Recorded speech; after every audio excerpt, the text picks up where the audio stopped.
കാടിനുള്ളിലെ പരദേവതകളെയും കാടും സംരക്ഷിക്കുന്ന കാടിന് നടുവിലെ ഒരു കൊട്ടാരം. അല്പം പഴക്കം ചെന്ന കെട്ടിടമാണ് ആ കൊട്ടാരത്തോട് ചേർന്നുള്ളത്. പേടിപ്പെടുത്തുന്ന ഒരുപാട് സംഭവങ്ങൾ നിറഞ്ഞ കാട്. ആ കാട് അറിയപ്പെടാൻ കാരണം കാടിനെ അറിയാത്ത അപരിചിതർ ആ കാട്ടിലെത്തിയാൽ ദിക്കറിയാതെ ചുറ്റേണ്ടി വരും. ജീവനോടെ പിന്നീട് അവരെ കാണാനും കഴിയില്ല.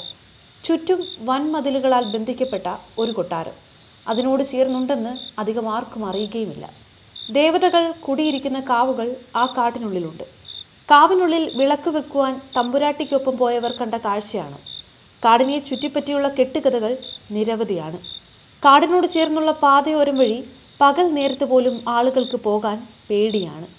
പണ്ട് വിറക് ശേഖരിക്കാനായി ഈ കാട്ടിൽ പോയ യുവതി തിരികെ വന്നില്ല. പിന്നീട് കാടിനോട് ചേർന്ന് അസമയങ്ങളിൽ മുടി വിരിച്ചിട്ട് നിൽക്കുന്ന അവരെ പലരും കണ്ട കഥ നാട്ടിൽ പാട്ടാണ്. പൂജകളില്ലാതെ ക്ഷയിച്ചു കിടക്കുന്ന കാവുകൾ ഒട്ടനവധിയുണ്ട് ആ കാട്ടിൽ.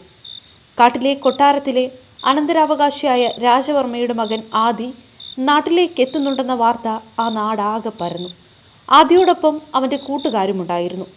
കാടിനെ ചുറ്റിപ്പറ്റിയുള്ള കഥകളിലൊന്നും വിശ്വാസമില്ലാത്ത മോഡേൺ ചിന്താഗതിക്കാരായിരുന്നു അവർ.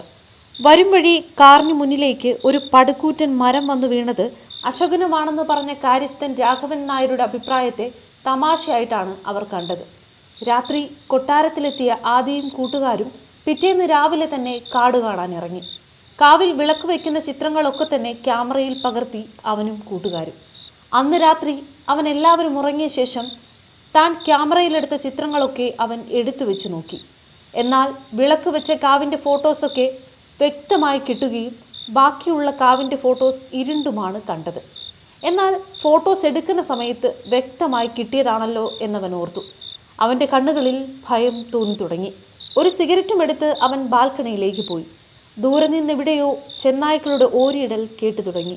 അവൻ ബാൽക്കണിയിലെ ചാരുകസേരയിലിരുന്നു. അവിടെ ഇരുന്നാൽ ചുറ്റുമുള്ള കാട് കാണാം. പെട്ടെന്ന് എന്തോ വെളുത്ത രൂപം മരത്തിലൂടെ ചാടിപ്പോകുന്നത് അവൻ ശ്രദ്ധിച്ചു. അവൻ വിശ്വാസം വരാതെ കണ്ണു തിരുമ്മി ഒന്നുകൂടി നോക്കി. പക്ഷേ അവിടെ ഒന്നും കണ്ടില്ല.